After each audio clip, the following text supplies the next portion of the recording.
The trip was off. The words hung in the air of our small, cluttered living room, so heavy they felt like they might fall and shatter on the floor. Just minutes before, the room had been buzzing with a happy, chaotic energy. The scent of coconut sunscreen was already in the air, a promise of the week to come. My suitcase was open on the carpet, a treasure chest of my most important belongings. 3 summer dresses, my brand new purple swimsuit with the little ruffles, and my snorkeling mask, which I had been practicing with in the bathtub for a week. I was sitting on the floor trying to convince my worn-out stuffed bunny, Barnaby, that he would enjoy the beach, even if he got a little sand in his fur. We were supposed to leave in the morning, before the sun was even properly awake. Dad always liked to get an early start to beat the traffic. I had imagined the whole thing 100 times. I could already taste the salty air, feel the scratchy warm sand between my toes, and hear the roar of the waves. For 7 whole days, there would be no school, no homework, just the endless blue sky and the even bigger blue sea. Mom had promised me we could build the world's biggest sandcastle, with shell windows and a seaweed flag. My dad was the one who said it. He had been so cheerful earlier, humming as he packed the car with beach chairs and a giant inflatable donut. But when he came back inside, his face was different. The smile was gone, replaced by a deep line between his eyebrows. He didn't yell. His voice was quiet, which was always worse. It was the same voice he used when he found a bird with a broken wing in our backyard last spring, a voice full of a tired, heavy sadness. "The trip is off," he repeated, and this time he looked right at my older brother, Leo, and then his eyes slid over to me, just for a second, before moving away again. "Why?" Leo asked, his voice sharp with disbelief. He was 12, and he thought almost everything was unfair, but this time his voice cracked a little. He had been polishing his new fishing rod all afternoon, the one he'd saved up for all year. "We're all packed. The car is ready." My dad ran a hand over his face and looked at my mom, who was standing perfectly still by the window, staring out at the street as if she were watching for someone. "Because someone misbehaved," he said, and that's when I felt it. A cold, sloshing feeling deep in my stomach. It was like accidentally swallowing a mouthful of dirty seawater. It wasn't just my dad's words. It was the way Leo's head snapped in my direction, the way my dad's gaze flickered towards me again. I looked to my mom, my heart thumping a fast, nervous rhythm against my ribs. She was my anchor, the one who always knew if I was telling the truth. I waited for her to turn around, to give her little laugh and say, "It wasn't Chloe," or, "Don't be silly, you two." I needed her to be on my side. But she didn't turn. She didn't move a muscle. She just kept looking out that window, her back so straight it looked like it might break. Her silence was a wall between us. It was a confirmation. A big, ugly, flashing sign that pointed right at me, the guilty one. "Chloe?" Leo's voice wasn't just disappointed anymore. It was full of anger. "What did you do? Seriously?" I shook my head, my throat suddenly so tight it felt like I was trying to swallow a rock. I couldn't speak. I opened my mouth, but no sound came out. What had I done? My mind raced, flipping through the last few days like a frantic slideshow. Had I left my toys out again? No, I'd put them all in the bin last night. Did I forget to feed our goldfish, Bubbles? I'd watched him eat the tiny flakes this morning, I was sure of it. I hadn't drawn on the walls since I was 5. I hadn't tracked mud into the house. I tried to search my memory for a crime big enough, terrible enough, to cancel the entire world, because that's what this trip felt like, my whole world. But I couldn't find one. There was nothing. Just a big, scary blank. "You ruin everything," Leo muttered, his face red. He kicked at a stray beach towel on the floor and then stormed off to his room, slamming the door so hard the family photos on the wall rattled. My dad let out a long, weary sigh and walked into the kitchen, the sound of a cabinet opening and closing echoing in the quiet room. I was left alone in the living room, a small island in a sea of abandoned vacation plans. My half-packed suitcase looked like a joke now. My mom still hadn't moved. She hadn't even looked at me. And in that moment, the canceled trip wasn't the worst part. The worst part was the lonely, terrifying feeling of being blamed for something I didn't understand. And my own mom standing right there, letting it happen. The silence in the living room stretched on, growing bigger and more suffocating with every tick of the grandfather clock in the hall. Tick, tock. Each sound was a little hammer blow to the happy bubble that had been my life just an hour ago. I could hear the faint, sad clinking of a glass from the kitchen, where my dad had gone. From the other end of the house, the muffled thump, thump, thump of Leo's angry music pulsed through the wall. It felt like our house had been hit by a quiet earthquake, splitting it into 3 separate unhappy islands. I was stranded on the carpet, surrounded by the wreckage of our canceled vacation. Finally, after what felt like an eternity, my mom turned away from the window. I watched her, my breath caught in my chest, desperately hoping to see the mom I knew, the one who made funny faces when she was trying to be serious, the one whose hugs smelled like vanilla and clean laundry, the one who could fix anything with a kiss and a cookie. But the woman who faced me looked like a stranger wearing my mother's skin. Her face was pale and drawn, and there were tight little lines around her mouth I'd never seen before. Her eyes, which were usually a warm, sparkling blue, looked cloudy and distant, like a sky getting ready to storm. Her gaze swept over the room, the brightly colored suitcases, the neatly folded beach towels, me, and she flinched, a tiny, almost invisible shudder, as if the very sight of our planned happiness was physically painful to her. "Mommy," I whispered, and the word felt small and fragile in the big, heavy room. She didn't answer. She walked right past me, her steps strangely stiff, and began doing things that made no sense. She picked up a magazine from the coffee table and put it back down in the exact same spot. She straightened a picture frame on the wall that was already perfectly straight. Her movements were jerky and unnatural, the actions of someone trying very hard to look busy, to avoid doing the one thing she needed to do: talk to me. "What did I do wrong?" I asked, my voice a little louder this time, wobbling despite my best efforts to keep it steady. I needed to know.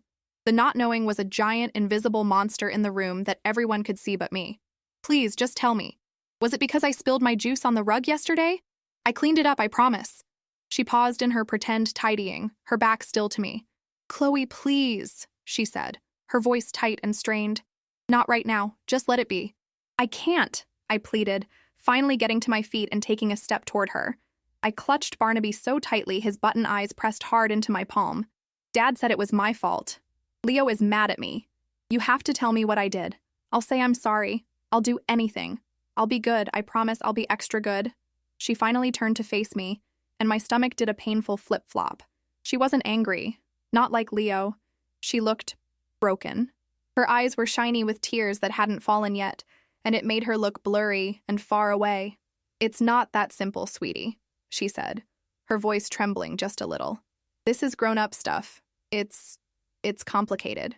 "But I'm not a grown-up," I said, and the first tear I didn't even know was there escaped and slid, hot and wet, down my cheek.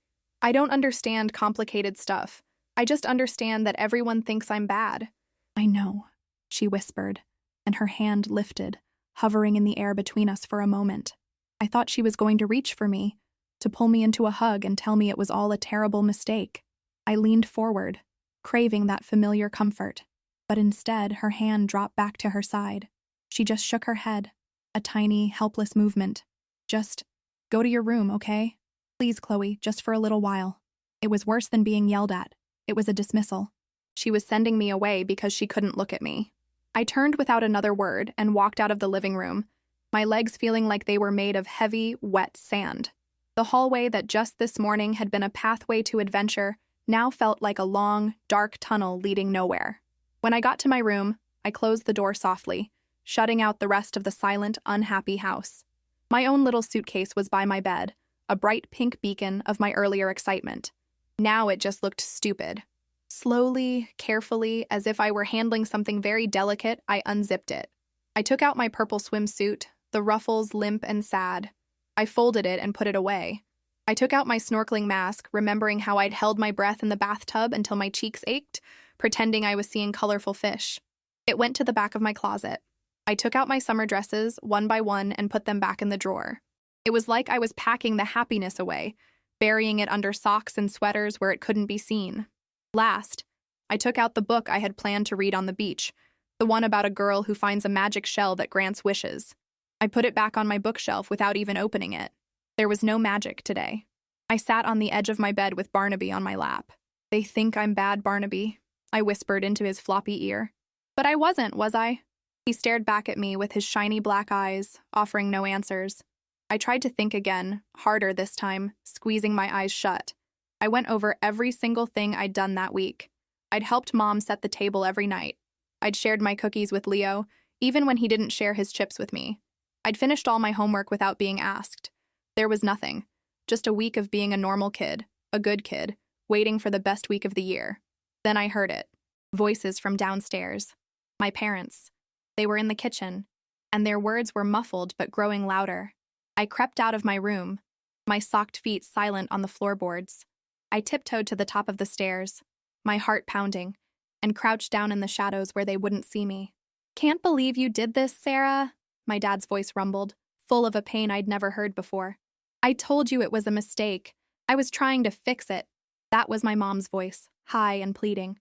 "Fix it? By taking the vacation money? How could you not tell me? I was going to put it back. I thought I had more time." Then came the words that made the floor feel like it had dropped out from under me. "So you're just going to let her believe this is her fault?" my dad asked, his voice low and dangerous. "You're going to let Chloe take the blame?" There was a pause. A long, terrible pause. Then my mom's voice, so quiet I could barely hear it. "I don't know what else to do. How can I look at her and tell her—" The furnace kicked on with a loud whoosh, and the rest of their words were lost. But it didn't matter. I had heard enough. I scurried back to my room before they could find me, the words echoing in my head. The vacation money. My fault. Let Chloe take the blame. It wasn't my fault. It was hers. My mom. She had done something wrong with the money, and she was letting me be the bad guy. She was hiding behind me. The knot of confusion in my stomach twisted into something sharp and cold and heavy. It was the feeling of being betrayed. I lay on my bed, staring at the ceiling, for a long time. The house had gone quiet again. The angry music from Leo's room had stopped, and I couldn't hear my parents anymore. The only sound was the frantic beating of my own heart. Let Chloe take the blame. The words looped in my head, each time a fresh sting. It wasn't about me spilling juice or leaving my toys out. It was about something big and secret, something to do with money. And my mom, my own mom, was hiding behind me. The betrayal felt like a heavy blanket, smothering the sadness and confusion. It was a different feeling, sharp and cold. It was the feeling you get when you think a step is there in the dark, and you put your foot down, but there's nothing but empty air. My trust had been in that step, and now I was falling. A little while later, my dad knocked softly on my door. "Chloe, dinner's ready." His voice was gentle, but it didn't make me feel better. It felt like a lie, just like everything else. I didn't answer. I heard him sigh on the other side of the door, and then his footsteps walked away. I stayed in my room, hidden. But eventually, the smell of spaghetti, my favorite, crept under the door and made my stomach rumble, reminding me I hadn't eaten since lunch. Reluctantly, I slid off my bed and went downstairs. The kitchen table was a battlefield of silence. Leo was shoveling spaghetti into his mouth, his eyes fixed on his plate, his anger a visible force field around him. My dad was pushing his food around with a fork, his brow furrowed in thought. And my mom was a statue. She sat perfectly straight, her plate untouched, staring at the wall just over my head. She wouldn't look at me. She wouldn't even look in my direction. I slid into my chair. My dad had put a big portion on my plate with extra cheese, just how I liked it. But I couldn't eat. The spaghetti looked like a tangle of red worms. The meatballs were heavy, gray stones. I picked up my fork, but it felt too heavy to lift. "Aren't you hungry, Chloe?" my dad asked, his voice soft. I just shook my head, my eyes on my plate. "You have to eat something," he said. From across the table, Leo snorted. "Why should she? She's not the one who has to miss her vacation. She probably got everything she wanted." "Leo, that's enough," my dad said, his voice firm. "It's not fair." Leo pushed his chair back. "She gets away with everything and we all get punished. I'm not hungry anymore." He threw his napkin on the table and stomped away. The second slammed door of the evening. This time my mom flinched. A tear finally broke free and rolled down her cheek. She wiped it away quickly, furiously, as if she were angry at the tear itself, but she still didn't speak. She still didn't defend me. She didn't say, "It wasn't Chloe's fault." And she just sat there, trapped in her own secret misery. And in that moment, sitting at that silent, miserable table, I understood something. I was a shield. It was easier for Leo to be mad at me, his annoying little sister. It was easier for my dad to be disappointed in me than to be furious with my mom. And it was easiest of all for my mom to let it happen, because whatever she did was so bad that she couldn't even face it herself. They were all hiding behind me. The spaghetti on my plate suddenly made me feel sick. I pushed my chair back, the legs scraping loudly against the floor. Both my parents looked at me. My dad's face was full of pity. My mom's was full of a fear so deep it made her look like a stranger. I didn't yell. I didn't cry. I looked from my dad's sad face to my mom's scared one. Then I picked up my plate of spaghetti, walked over to the trash can, and scraped the entire meal into the bin. I dropped the plate into the sink with a loud clatter that made my mom jump. Then I turned and walked out of the kitchen, back up the stairs to my room, and closed the door. I had no idea what the vacation money was for, or what my mom had done with it. I just knew that nothing was my fault. And I knew that I was completely, utterly alone. I curled up in my bed, hugging Barnaby, and for the first time that day, I cried. Not because the trip was canceled, but because I felt like my family was. The next morning, I woke up because the sun was pouring through my window, too bright and cheerful for a world that had turned so gray. For a single, beautiful second, my stomach fluttered with excitement. It was beach day. It was the day we were supposed to be driving, with the windows down and the radio playing loud, a car full of snacks and anticipation. Then the memory of the night before crashed down on me, and the happy feeling vanished, replaced by a dull, heavy ache in my chest. There was no trip. There was just this room, this house, this silence. I got dressed, not in a sundress, but in my old gray sweatpants and a long-sleeved shirt. It felt like a costume for my new mood. When I crept downstairs, the house was unnaturally quiet. In the kitchen, my dad stood by the counter, nursing a mug of coffee. He was already dressed for work. He wasn't supposed to work this week. He looked up when I came in, and his face was etched with exhaustion. "Morning, Chloe," he said, trying for a small smile that didn't reach his eyes. "There's cereal." I nodded, not trusting my voice. I poured myself a bowl of Cheerios, but the little O's just floated in the milk, looking like 100 tiny screaming mouths. I sat at the table, the same table where our family had been shattered last night. My mom was nowhere to be seen. "Where's Mom?" I asked, my voice barely a whisper. "She's not feeling well," Dad said, his gaze fixed on the coffee in his mug. "She's resting, hiding." It was the same thing. I pushed the cereal bowl away. Outside, I could see the corner of our car, still parked by the curb. The big inflatable donut, still in its box, was visible through the back window. It was like a ghost of the fun we were supposed to be having. All day, it sat there. My dad went to work, and I didn't see my mom until late in the afternoon when she came downstairs for a glass of water. She saw me sitting on the living room floor, just staring at the television without really seeing it, and she froze. "Chloe," she started, her voice raspy. Are you okay?" I looked at her. Her eyes were puffy and red. She looked like she had been crying for hours. A part of me, a small, stubborn part, wanted to run to her, to let her hug me and tell me everything would be fixed. But the memory of her words, "Let Chloe take the blame," was a wall of ice between us. I couldn't do it, so I just looked away, back at the silent television, and didn't answer. I heard her make a little choked sound before she turned and fled back up the stairs. The days that followed were the longest of my life. That whole week, the week that was supposed to be filled with sunshine and laughter, was a slow, quiet torture. The house felt big and empty, each of us confined to our own little prison of sadness and anger. Leo was the worst. He seemed to have appointed himself my personal jailer. If I came into a room where he was, he'd get up and leave. He'd mutter things under his breath as he passed me in the hall. "Thanks for nothing," or "Hope you're happy." Each word was a little paper cut on my heart. I wanted to scream at him. It wasn't me, it was Mom. But I couldn't. The words were a secret that belonged to my parents, a secret they had used to hurt me. Betraying their secret felt almost as bad as what they had done. So I stayed silent, and I let him hate me. My dad tried. He would come home from work and suggest we play a board game, or he'd bring home a movie for us to watch. We'd sit in the living room, the three of us who were speaking, and pretend to be a normal family. But the space on the sofa where my mom should have been was a giant, gaping hole. The laughter from the movie sounded hollow and fake. During one game of Monopoly, Leo bankrupted me with a smug satisfaction that was about more than just fake money. I looked at my dad, hoping he'd intervene, but he just sighed and said, "It's just a game, Chloe." But it wasn't. It was our life now. The worst part was the nights. I would lie in bed and hear my parents talking in low, urgent whispers from their room. I couldn't make out the words anymore, just the sounds. The sharp, pleading tone of my mom's voice and the low, weary rumble of my dad's. Sometimes their voices would get louder, and I would pull my pillow over my head to block them out. They were fighting about the secret that had ruined everything, the secret that had turned me into the villain of my own family's story. And in the dark, clutching Barnaby to my chest, I started to understand that some things, once they are broken, can't ever be put back together in the same way again. The week that should have been our vacation finally ended. On Saturday morning, I was sitting in the living room when my mom came downstairs. She was carrying a laundry basket, and she moved like she was trying to be invisible, keeping her eyes down. She hadn't been to work all week.